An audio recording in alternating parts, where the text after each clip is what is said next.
mga tao, mahipo lang nila yung kariton. Yung kariton, mahipo ko lang, gagaling na ako. Ganun mga nangyari mga kapatid yung pag-prosesyon ng sarinong negro. O, di ba? Kasi iyon ang faith nila eh. Yun ang pananampalataya nila, mahipo lang nila. Gagaling na ako. Hagisan lang nila ng pistawel.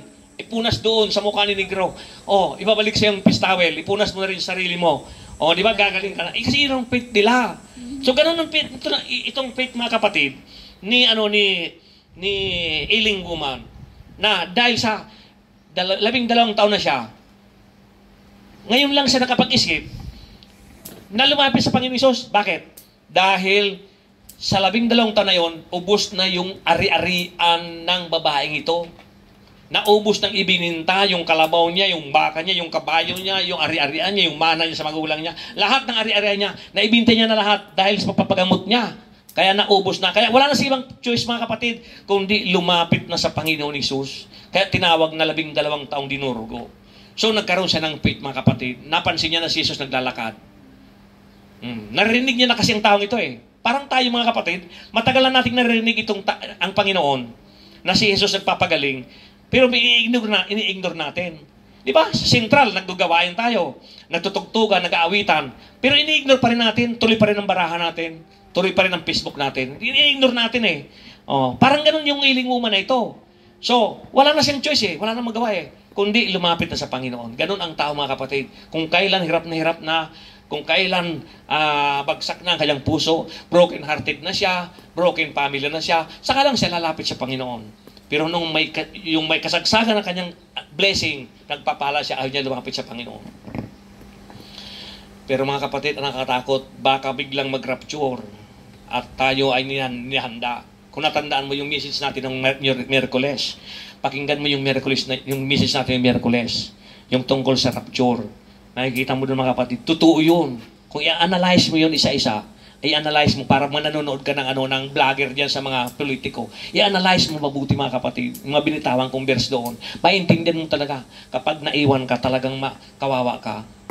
Yung napakaklarado ng pagkaka-explain doon mga kapatid, doon sa rapture na yon. Totoo yun mga kapatid. Kaya tayo nagsisikap dito, mainit, maulan, tayo naglingkod sa Panginoon dahil ang gusto natin ay maisama tayo ng Panginoon sa kanyang pagbabalik. Madala niya tayo sa ulap, may rapture niya tayo dahil ayaw ng Panginoon talaga ang mga lingkod ng Diyos ay maiwan. Dahil tiyak na darana siya ng totoong suffering na kung saan wala pang nakakaranas mula pa. Ito yung suffering na kung saan nakikita mo nagbabanggaan yung mga aeroplano, nagbabanggaan yung mga train, lahat ng mga bus, nagkakagulo na. Wala kang mapuntahan, wala kang mataguan. Ikaw ay pumunta ka man doon sa mga siksik ng mga bato. Kaya ang mangyayari, kakausapin mo yung bato, kausapin mo yung mundok, tabunan mo kami sapagkat ang Diyos ay galit na galit sa amin. Ganun ang sasabihin mo pag naiwan ka. At gusto ko na mamatay. Yung kamatayan naman, lumayo naman sa'yo na biblical yun. Revelation 9:6. Hallelujah. Gusto mong mamatay, pero layo ka ng kamatayan. Kaya ngayon pa lang, na napakasarap mga kapatid, bukas pa.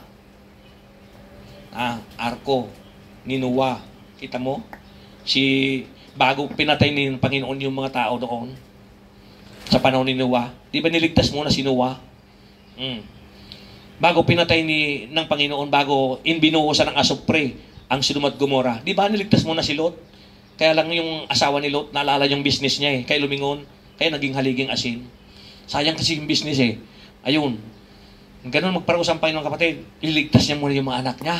O ang mga Israelita, bago pinatay ng Panginoon si Paraon at ang mga kabayo at mga humabol sa kanya, pinatawid muna ng Panginoon, iniligtas muna ng mga Israelita. Iniligtas muna ng Panginoon. Ganon din mga kapatid, tayo mismo, ililigtas muna ng Panginoon bago niya parusahan yung mga taong ayaw kumilala sa Diyos. At yung mga taong mga kriminal na ayaw talagang magbalik loob sa Diyos. Lahat ng taong ayaw tumanggap sa Diyos, nang-ignore sa Panginoon, ayaw makinig ng salita ng Diyos, ayaw niyang unawain ng salita ng Diyos, ayaw niyang lumapit sa Diyos. Iyon yung mga parurusahan. Tayo, wala na dito, inalis tayo ng Diyos. Bakit? Ayaw ng Diyos, na ikaw bilang lingkod ng Diyos, ayaw niyang maparusahan. Di ba ang magulang ang magulang natin noon, matatanda tayo. Di ba? Kung pwede lang, ayaw ng nanay ko noon, makagat ako ng lamok. Lagi ako may kulambo nung pag natutulog. Ganun magmana magulang mga kapatid. Hindi ka ayaw ikapagkagat ka ng lamok. Ganun din ang Diyos mga kapatid ngayon. Ang Diyos, ganun din ang Diyos. Kung pwede lang, huwag tayo magasgasan ng huwag tayo masugatan. Ganun yun. Pagkatapos sasabihin ng iba pahihirapan muna tayo sa tribulation bago mag-rapture. Saan bang bersyon? Wala namang bersyon sa Bible. Ang talagang totoo mga kapatid, talagang ililigtas muna tayo ng Diyos. Kaya ngayon pa lang, sikapin mo na, Lord, please, huwag mo ako pabayaan, Panginoon. Amen. Gusto ko na lagi mo akong kasama. Di ba? Sumasamba na naman yung aso. Hallelujah. Walking with Jesus, we encounter faith builders. Walking with Jesus, we encounter faith builders. Hallelujah. So, the daughter of this great father was healed. 51-56, di ba? Na-healed siya. Sabi sa 51, verse 51 to 56. Pagdating ni Jesus sa bahay, wala siyang isinama sa loob ng kundi na Pedro at Juan at Santiago at ina ng dalagita. Na naghoy ang lahat ng roon at tinangisa ng patay. Ngunit sinabi ni Jesus, huwag kayong tumangis. Hindi patayan, natutulog lamang. Siya ay pinagtawanan. Kita mo na yan, kapatid. Tayong mga pinagtawanan din tayo ng mga worldly people. Hindi nila alam. Tayo yung pinakamapalad sa Panginoon. Pero sa oras nito, pinagtatawanan tayo ng mga worldly. Naman, salita ng salita yung kalbo na yan. Sino naman nakikinig naman sa kanya? Paano siya makikinig? Ibinulag nga siya ng Diyos ng sanlibutan ito. Kapag bulag ka ng Diyos ng sanlibutan ito, hindi mo maunawaan yung sinasabi ko. Hindi mo maunawaan yung sinasabi ng salita ng Diyos. Kapag binulag ka ng Diyos ng sanlibutan ito.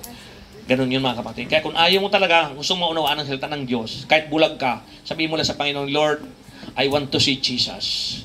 Diba? Yes, I want to see Jesus. Naalala ko naman tuloy yung nag-preach ako sa Macau. Nag-healing na, sabi ko, kantayin mo yung I want to see Jesus. Nag-healing na ngayon, kumanta ng mga worship team. Pagkatapos ngayon, kumanta ng worship team. Sabi ko, awitin yung open our eyes, Lord. Sabi ko naman, sige, awit na kayo. Sabi ko naman sa mga attender, close your eyes. Nung kumanta na, inopen nila yung pala yung mga mata kasi yun daw kanta. in your eyes. Diba? Kaya kapatid, kaya yung instruction mga kapatid, may hilo ka talaga eh. Kaya lumapit na kayo dito sa, kayong mga manunugtog,